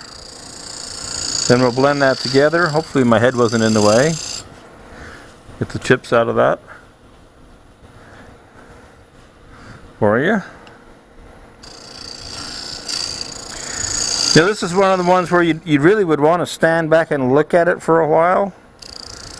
But I don't have that kind of latitude in time today. I think I want to expose my little piece up here a little bit more. You know what I might do? I might just make that the pull tab. Let's do this. Let's take this away. It's just wood and resin. We can always make another one.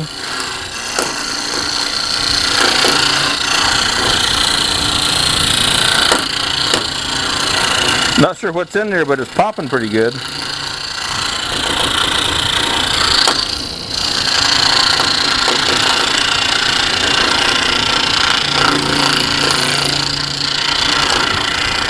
And let's just expose that little cap finial that we made. You can't be afraid to make changes if you don't like something. Okay? Sometimes you just kind of got to go with it, and if it doesn't do, well, then it didn't do. But I'm happier with this already, even if it's not the greatest thing I've ever seen.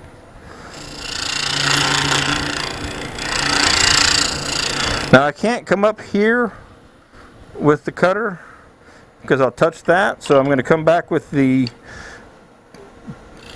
detail tool. And I'm going to let that be how I blend my way in here. So I can just kind of roll that edge off with the detail tool, even though it's got a straight edge. Okay. Just because it's got a straight edge doesn't mean you can't make a more radius profile with it. Now we'll clean it up with the round tool. There we go.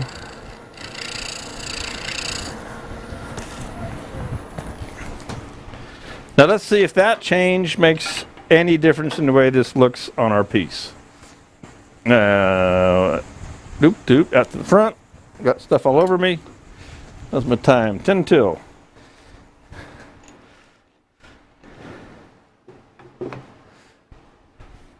I don't know about you, but I like that a whole lot more. I'm not sure it's still in the window there. So let's see. We're going to do something goofy here. No, knocking stuff all over the place. So we're going to play bullfighter with my messed up black jacket here. And we're going to hold black right behind this. And now I know we're not zoomed in that front camera, but that's a whole lot better than it was before. Again, the bowl on the bottom corner, this profile, could be changed. Where this is not an exercise in form today. It's an exercise in process of making different pieces work together, if you know what I mean. So we could do some changes here that would help the look of this thing dramatically as well. Much better. Yes, I agree, Mary Alice. That first one I went, no, I can't live with that one. I'm not super particular, and as I'll often say, I'm not a perfectionist. I just want it right, and it may not be even right, but at least it's It's a whole lot better than what it was. That looks better. Again, with time, if I wasn't feeling, the clock ticking, I would play with this. I'd think about it. But I don't have that option here today. So, that's all cool. That'll work. I'm good with that. So now, let's do some color work real quick before we start to run out of time here.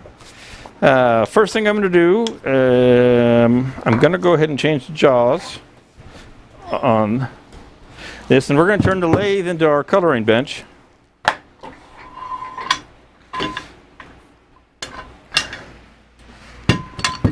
And change the jaws real quick.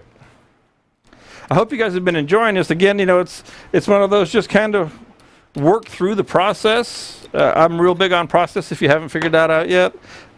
Experimental processes at that. And they give you resource to fall back on later. You can always think about other things that you read, see, hear, try, and build them in. And then, you stick them around on the shelves. I got stuff all over the place around here, right? And then the one that finally hits you, something that works right, then you can go back and make it for real, so to speak. Make it in a way that you're really happy with, and you can take your time. And get it really, really nice. This is more developmental process in here for the ideas, and it's just plain old fun. And we're using up scraps. Now again, I'm not going to take the time to sand this. I do need to get out a fresh piece. Come on. What happened? Horrible when your switcher wants to update software in the middle of a demonstration. Don't you love electronics? Always do that kind of stuff to you.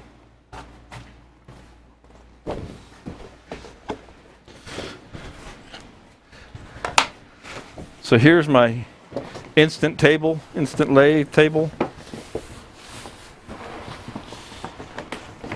Also airbrush painting. Paper for the easel. Makes a perfect lathe cover. And I need to, we were on the end, let me fix, that's a mess. So let me fix this camera here because that's way too zoomed in now. We'll get back up to that. Okay. And now you can see where we're going to put some color on this guy. There we go. And we were talking about, see, Art says, I wish my EWT chuck worked that well. Yours doesn't work that well? Why not, Art? Maybe we have to get it in and get it tuned up. I've been known to send mine in a time or two for a tune-up. So we had talked about what color we're going to dye this. And good old Art there was talking about some dark color. And with the blues and the greens that we've got here, right? Let's see. Well, he was talking about aqua. And I started to go out to the warehouse and get some teal. And actually, I went to the warehouse, but I didn't get any teal. So I want to see. So this is just going to be me. I want to see what yellow does to this base. And so I got a couple quick ideas that I'm going to try.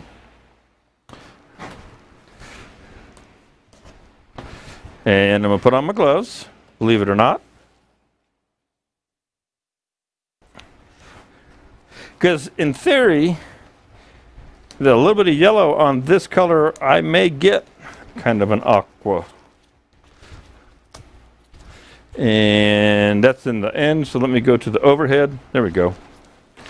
Now you can see that. So that's the color. So a yellow, if this will go yellow like I'm hoping, yellow against, we do have some yellow on there, but the other colors in that might be kind of nice. All right.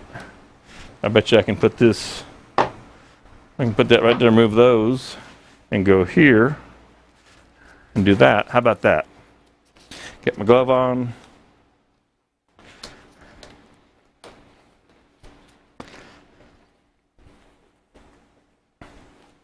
So we're not going to add any color, obviously, to the donut piece. It's already got all its colors.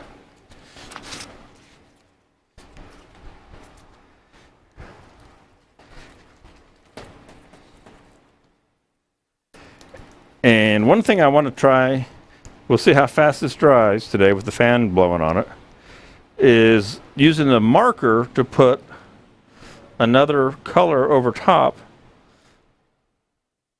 That's probably all the more I need for this for right now. And so we're in the front camera right now. This is fairly big, so I'll use a big brush. And we'll go back to the overhead.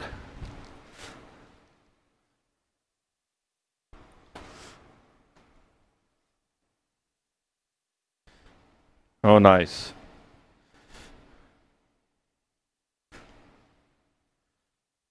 So because this resin was actually two different colors, it was kind of creamy clear and then more of a green down below. You see how we're getting that color shift?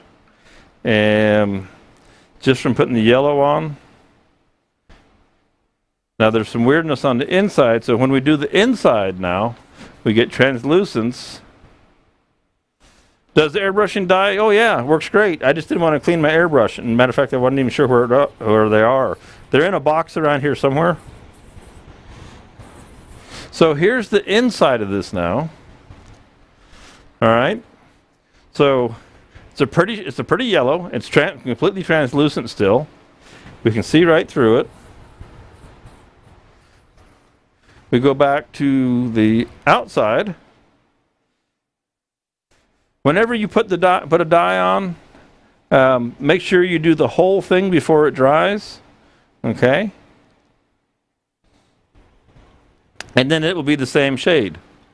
Now, this overhead camera, you hear me gripe about it all the time. The color doesn't work.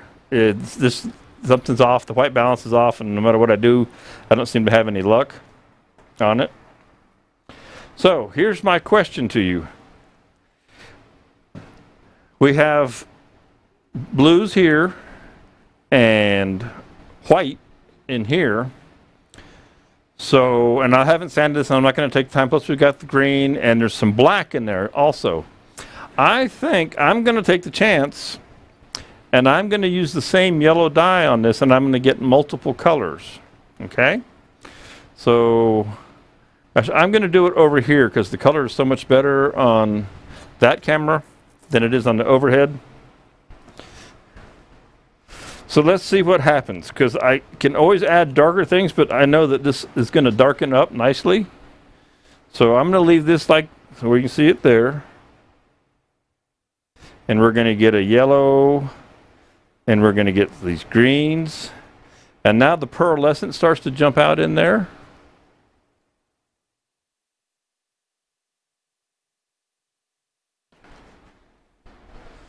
And so it's a little awkward using the end camera because of the angle, but you can see it a whole lot better.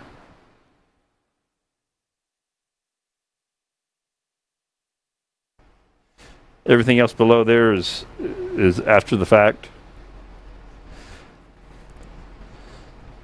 So using the yellow on the white gives us a true yellow.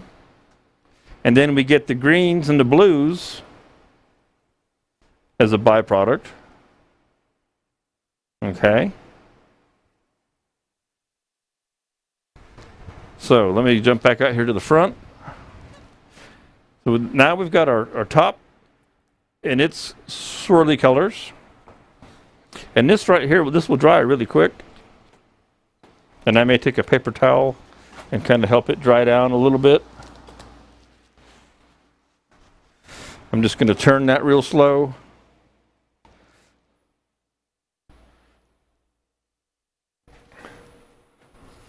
Take some of the excess off the inside.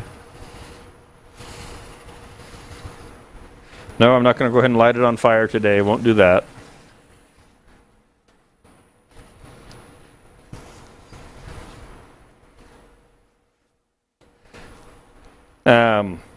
So while that's doing that, let's think about how does this look. So it's not perfect yet, but it's interesting in the different kind of colors. And I think I know what I'm going to do. I'm going to take a marker.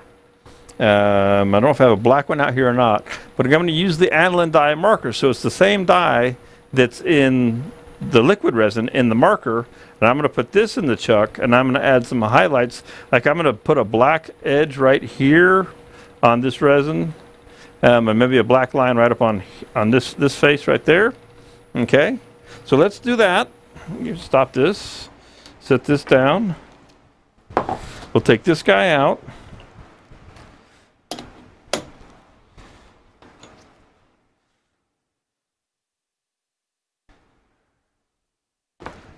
And change jaws super quick. And then we're going to darken up the profile, the highlights on that piece. And the beauty of this is because it's a kind of a developmental test piece, I could go back and turn just enough to take these colors off if I just couldn't stand them, and try a different combination. That's why you have these pieces. We worked with scrap today. This is all scrap. And you work through your process and your combinations that work and don't work, and then you go back and make a piece, for real, so to speak, and have it come out the way you want. And so you've got your piece here that you can change and do different things to, and it's all good.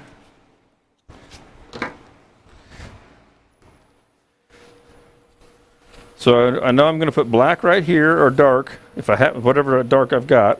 And also, Jeff, to your question, liquid, the dye comes as an aerosol. So the aniline dye can come as an aerosol, and you can just spray it too, without having to get the airbrush. But if you got the airbrush going, well, then you're all good. And look at there, I've got something crazy getting up on here. Okay, I was taking that off of there. I got my markers over here. I just pulled some out of the drawer real quick. I've got a cobalt. I don't know if I have a black handy. I do have a teal. I've got black liquid, but let's go with the cobalt since we're in these kind of colors. Now again, this overhead camera gives the wrong lighting, the wrong white balance. This marker may be past its prime.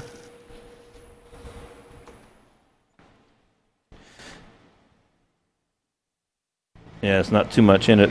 Actually, I think I'm going to use some black, because that's what I want on here. So I'm going to get my black out.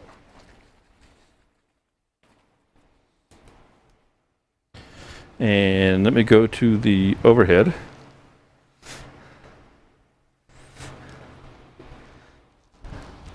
And I'm going to take a little paper towel and see if I can't get this to do what I want it to. Slow this down. I'm going to saturate paper towel with the black. I'm in the overhead. Again, the colors are kind of crazy right now in that camera. There we go. And then I'll show you this in a minute when we take it back out of here. And I want to put a little black highlight, I think, right there. So not real fancy. You don't have to do anything fancy to make this work. Just using a paper towel as your applicator. I'm letting that spin for a second so it helps it dry a little bit. Okay. So now I've got this black highlight here, and I need to put a little bit more on the wood there. So I might turn it slower. This, and you can't quite see, if you see it better on this camera, this worked out great. So we get these nice changes here. Gosh, I wish that camera was, I'll quit complaining about it. But I wish it had a little bit better lighting to it. I need to investigate that.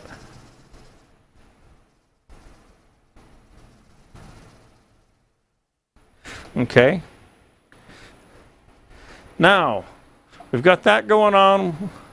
We've got our yellow and green and teal and black. And this, you know, you see the pearlescent powder in that. So that's kind of cool. Again, I get really excited when I make something out of scraps. I know if my dad's here, he'd be proud of me. I know he was here earlier. Making something from your scraps. I love the way when this piece fell over, the wood piece fell over in the resin, that's what gave us this interesting line that rolls through there, which is just, it doesn't get any cooler than that. All right, our yellow bowl here is, so our color scheme is pretty good in matching through there with that. Now, this piece, you know, it's kind of hard to match this up to that, but let's do this real quick. I know it's got to be, yeah, it's afternoon, so we'll stop here in a second. But for fun, just for fun, there's a lot of colors going on in there. Trying to figure out how to turn this to right angles, keep my hand right. Because the camera's at a really weird angle. So, kind of hard to, and it zoomed in pretty tight. Figure out what angle, there we go. Upside down, backwards. I don't know. Again, if we go here, the white balance is weird, but you can see. So these colors aren't really jiving that much with this. Now we could color this as well. We could tint this. And if I don't like it, here's the beauty, I can take it off. So I know you may think I'm crazy, but watch this. I've done crazier things in my life. I'm going to go ahead and put yellow on this. And it'll change all these colors, I bet you. Black dot on the tip, my dad says. Now, I'm going to, because the colors are so bad in this camera.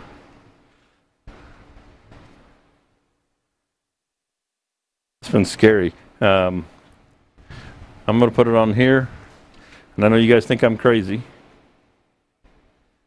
But we're going to change the whole tone of this piece right here by adding this yellow to it. Okay.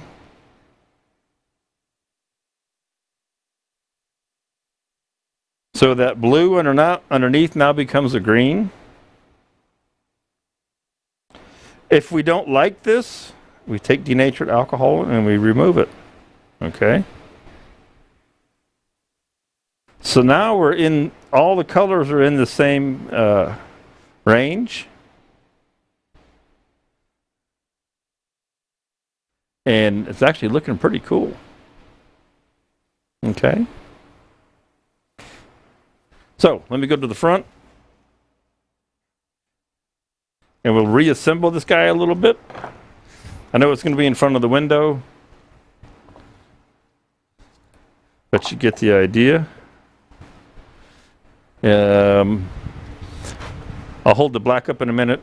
This guy needs a little work still in its color world.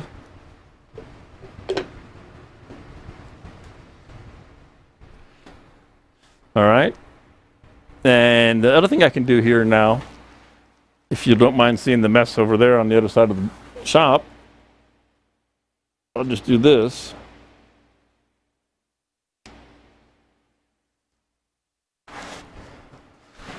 It's not the perfect shot, but at least the light's right. So see how by putting just that coat of yellow on to our blue piece, all of a sudden we got a whole different deal. And if I roll this up, then you'll see how the colors are kind of all in the same family now, within reason. The top, yeah, the top could use a little more work. If I had sanded this, it would have a better look to it because that's not been sanded at all. So what I'm going to do this real quick. I'm just going to take this off of here, and you can't see it. Now I'm going to put another coat of yellow on here, and it's going to go a little bit more to the orange side, a little bit darker because of the end grain.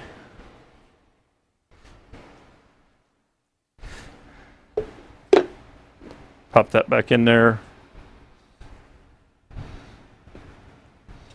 And then the button on the top, if I could take my black. I could do it if it was still spinning too. And I could put some more black on there.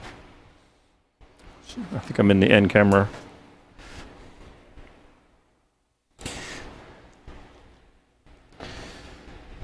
You know, it's always fun to experiment in front of a live crowd, live audience. Because if you get it wrong, you get it wrong. But it's, you know, I would rather show you how the process works, how to go about experimenting, and that it's okay. It's always okay to try things. I'm just dabbing a little bit of black on here. And I know there's a black background there. Let me move a couple of things so I don't make a big mess here. And what I'm going to do is lower this down and put it down on the lathe and change that camera again. And see if I can give you another shot from over here. That's where I was. Let me change. Let me give you the overhead for a second. Right there. Oh. That, Arthur, was the tool rest banging around.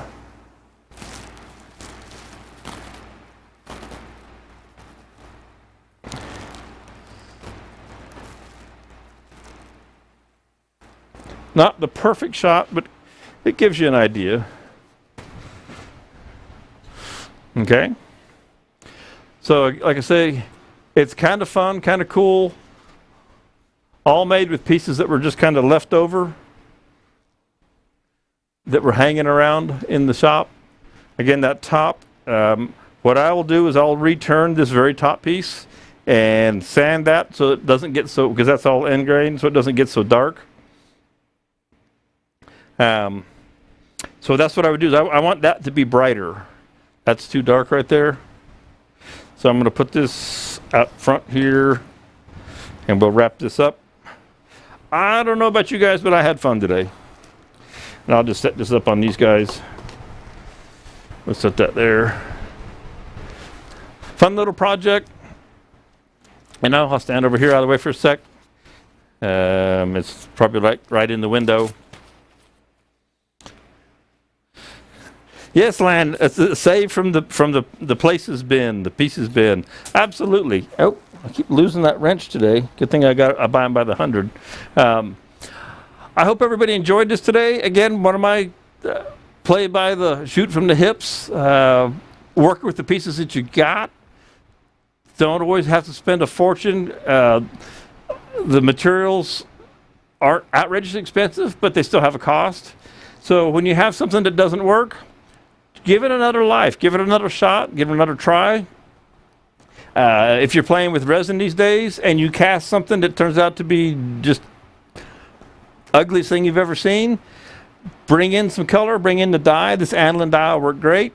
Put a lacquer finish over top of it when you're all done. Like I said, this guy needs a little work still. As far as I'm concerned, this piece now is just really cool in that color. And I know it looks really dark. Well, at least it looks dark on the one monitor I'm seeing.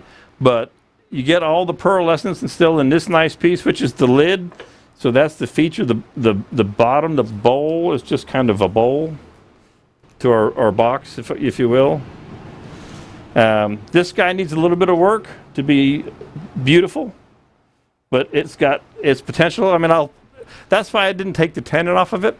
I can throw it back on the lathe, turn it again, just enough to get the colors off of there, go at it with a different approach. Hey, I've lost nothing, right? And I've learned everything. I've learned a ton. So it's afternoon. I thank everybody for joining me today and hanging out at Monday Methods. Next week, Art, next week is for you because you inspired me for what I'm going to do for next week. So I hope you'll be here. I hope everybody else will be here too. It's going to be interesting. It is going to be, again, a resin project. I'm kind of on a resin thing these days. But it's going to be a resin project like you haven't seen before. I don't think anybody's done it because I just thought of it. All right. Everybody have a great week. Stay safe. Stay healthy. Anytime you got questions, pop me an email, shoot me a note, whatever it is. I'm always happy to answer you guys. Happy to help. Have a great week, and I will see you next Monday. Look for pictures this week. I'll tell them what I'll be posting. Thank you, everybody. Have a good day.